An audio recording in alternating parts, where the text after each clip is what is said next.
Asma. El asma es un síndrome que se caracteriza por la obstrucción de las vías respiratorias. En los asmáticos se observa un tipo especial de inflamación de las vías respiratorias que los hace más sensibles a diversos elementos desencadenantes que ocasionan una estenosis excesiva. Con la disminución del flujo del aire y la aparición de sibilancias y disnea sintomática. El asma aparece a cualquier edad y la incidencia máxima es a los 3 años. Sus factores de riesgo se clasifican en endógenos y del entorno. Factores endógenos. Está la predisposición genética, atopia, hipersensibilidad de las vías respiratorias, grupo étnico, obesidad, infecciones víricas a edad muy temprana. Los factores del entorno pueden ser alérgenos en espacios cerrados y abiertos, sensibilizantes de origen laboral, tabaquismo pasivo, infecciones de las vías respiratorias, contaminación aérea, alimentación y también por el paracetamol. Los factores desencadenantes pueden ser alérgenos, infecciones víricas de las vías respiratorias superiores como el rinovirus, virus incital respiratorio y coronavirus, ejercicio e hiperventilación, aire frío, dióxido de azufre y gases irritantes, fármacos como betabloqueadores o el ácido acetil salicílico, estrés e irritantes como los vapores de pinturas. La atopia es el principal factor de riesgo para padecer asma. Casi todos los asmáticos padecen otras anomalías atópicas, en particular rinitis alérgica y dermatitis atópica. La atopia proviene de la producción de IgE específica, regida por mecanismos genéticos. Fisiopatología. El asma se acompaña de inflamación crónica de la mucosa de las vías respiratorias bajas. Una de las finalidades del tratamiento es atenuar dicha inflamación. Los eosinófilos y linfocitos T activados infiltran la mucosa respiratoria y hay activación de los mastocitos de la mucosa. Se observa inflamación en la mucosa respiratoria desde la tráquea hasta los bronquios terminales, predominando en los bronquios. Varias células inflamatorias intervienen en el asma. Están los mastocitos. Los alérgenos activan a los mastocitos mediante un mecanismo que depende de IgE, liberando broncoconstrictores como histamina, prostaglandina D2 y cistelino-leucotrenos.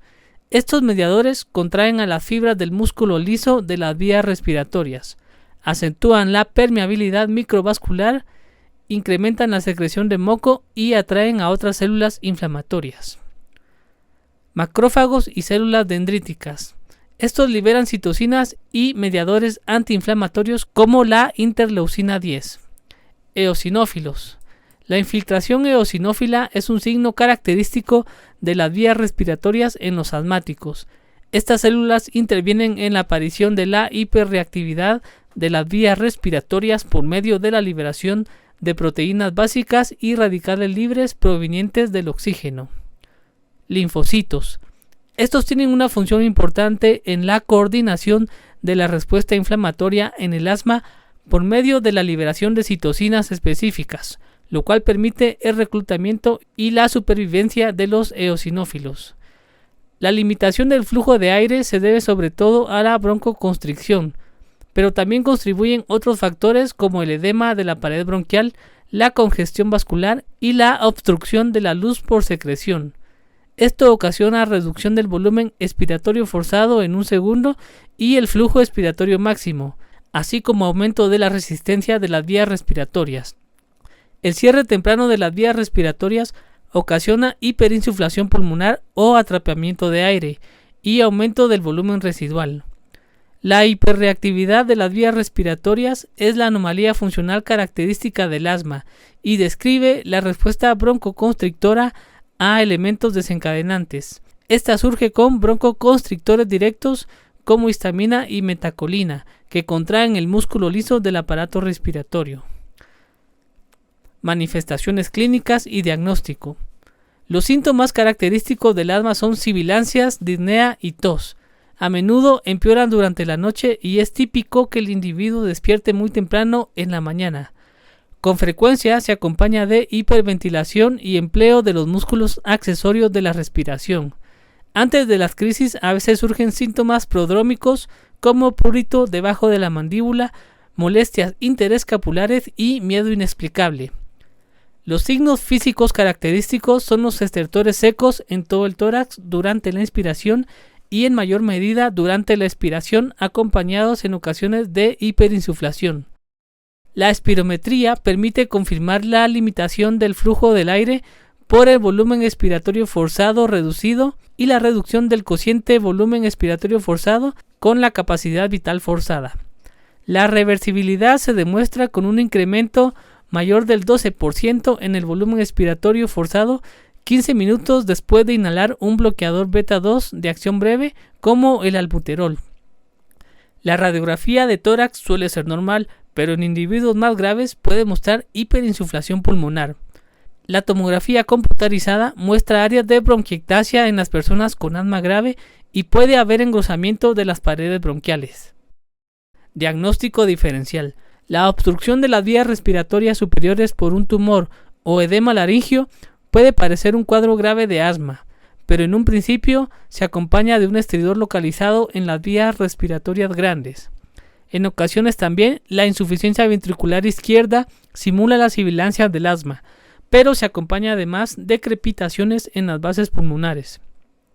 Tratamiento. Los fármacos antiasmáticos se dividen en broncodilatadores, que logran el alivio rápido de los síntomas al relajar el músculo liso de las vías respiratorias, y los controladores, que inhiben los mecanismos inflamatorios básicos. Los broncodilatadores se dividen en tres clases: beta 2 agonistas adrenérgicos, anticolinérgicos y teofilina, siendo los más eficaces los beta 2 agonistas. Los beta 2 agonistas. Estos activan a los receptores beta 2 adrenérgicos que ayudan a liberar células del músculo liso e inhiben algunas células inflamatorias, en particular los mastocitos. La actividad más importante de estos es relajar todo el árbol respiratorio a las células del músculo liso y actuar como antagonistas funcionales, lo cual revierte y evita la contracción de las células que causan la broncoconstricción. En general se administran por inhalación. Los ABA, como el albuterol y la terbutalina, tienen duración de 3 a 6 horas. Los beta 2 agonistas de acción prolongada o LABA comprenden el salmeterol y formoterol. Tienen una duración mayor de 12 horas y se proporcionan 2 veces al día por inhalación. El indacaterol, olodaterol y bilatenerol se administran una vez al día. Los anticolinérgicos. Los agonistas de los receptores muscarínicos, como el bromuro dipatropio, evitan la broncoconstricción inducida por los nervios colinérgicos y la secreción de moco. Pueden servir de broncodilatadores adicionales en el asma que no se controla con las combinaciones de corticosteroides inhalados y los LABA. Es posible administrar dosis altas con nebulizador para tratar el asma grave y aguda. La teofilina se utilizaba de manera generalizada como broncodilatador oral hace varios años. El efecto broncodilatador proviene de la inhibición de las fosfodiesterasas en las células del músculo liso del árbol bronquial, pero las dosis necesarias para producir broncodilatación suelen originar efectos secundarios mediados por la inhibición de las fosfodiesterasas como diuresis, palpitaciones y arritmias cardíacas. Los tratamientos con controladores se dividen en corticosteroides inhalados, corticosteroides sistémicos, antileucotrienos y cromonas. Los corticosteroides inhalados o ICC son los antiinflamatorios contra el asma más eficaces porque disminuyen el número de células inflamatorias y también su activación en el árbol bronquial. Reducen los neutrófilos en las vías respiratorias y en el esputo, y también los linfocitos T activados y mastocitos de superficie en la mucosa de las vías respiratorias. Su principal efecto es anular la transcripción de múltiples genes que codifican proteínas de inflamación. Casi siempre se aplican 2 veces al día, pero a veces son eficaces solo una vez al día en el caso de que los síntomas no sean intensos. Estos fármacos reducen de modo rápido los síntomas del asma y en cuestión de días mejoran la función pulmonar. También son eficaces para evitar las exacerbaciones nocturnas y las graves. Estos son los fármacos de primera elección en individuos con asma persistente, pero en caso de que no se controlen los síntomas con dosis bajas, por lo regular se agrega un LABA en la fase siguiente. Los corticosteroides sistémicos como la hidrocortisona o la metilprednisolona se administran por vía IV para tratar el asma grave aguda, aunque algunos estudios indican que los preparados orales tienen la misma eficacia. Se administran un ciclo de estos, casi siempre prednisona o prednisolona, a razón de 30 a 45 miligramos una vez al día durante 5 a 10 días. Los antileucotrienos son broncoconstrictores potentes que originan aumento de la permeabilidad capilar y acentúan la inflamación eosinófila por la activación de receptores cis-LT1. Estos mediadores de la inflamación son producidos sobre todo por los mastocitos y en menor medida por los eosinófilos en el asma. Los antileucotrienos como el montelukast o el zafirolukast bloquean estos receptores y generan eficacia clínica moderada contra el asma.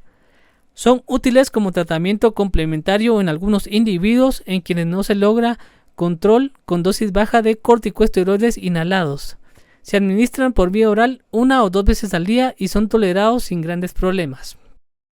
Los cromonas como el cromolín y el nedocromilo sódicos son controladores del asma que inhiben la activación de los mastocitos y nervios sensitivos y así logran bloquear el asma inducida por algún elemento desencadenante como el ejercicio y los síntomas inducidos por alérgenos y dióxido de azufre.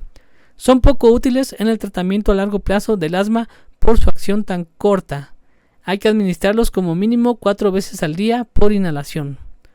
También existen tratamientos para reducir los corticosteroides con el fin de reducir la dosis de estos en personas con asma grave y los efectos secundarios importantes.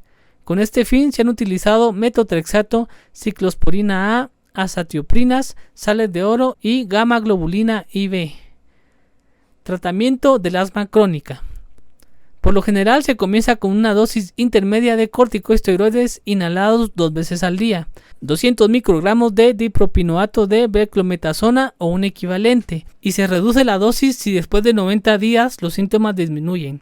Si los síntomas no se controlan, se agrega una LABA. También es posible administrar dosis bajas de teofilina o un antileucotrieno, pero son menos eficaces que los LABA. Asma aguda grave. Se manifiesta con el paciente percatándose del aumento de la presión retroesternal, las sibilancias y la disnea, que casi nunca se alivian con el inhalador. El paciente puede también mostrar cianosis. En la exploración se advierte hiperventilación, hiperinflación y taquicardia. Los gases arteriales muestran hipoxia y la presión parcial de dióxido de carbono a menudo se reduce por la hiperventilación. Es necesario administrar oxígeno por mascarilla para mejorar la saturación. El elemento fundamental de tratamiento lo constituyen dosis altas de SABA de acción breve por nebulización o por inhalador con dosímetro. En personas muy graves con inminente insuficiencia respiratoria se pueden dar agonistas beta 2 por vía IV. En individuos resistentes a productos inhalados es eficaz el goteo intravenoso lento de aminofilina, pero es importante vigilar sus concentraciones séricas. Puede estar indicada la intubación con fines profilácticos en caso de inminencia de la insuficiencia respiratoria cuando la presión parcial de dióxido de carbono o PCO2 es normal o aumenta, y nunca se administran sedantes porque pueden deprimir la ventilación.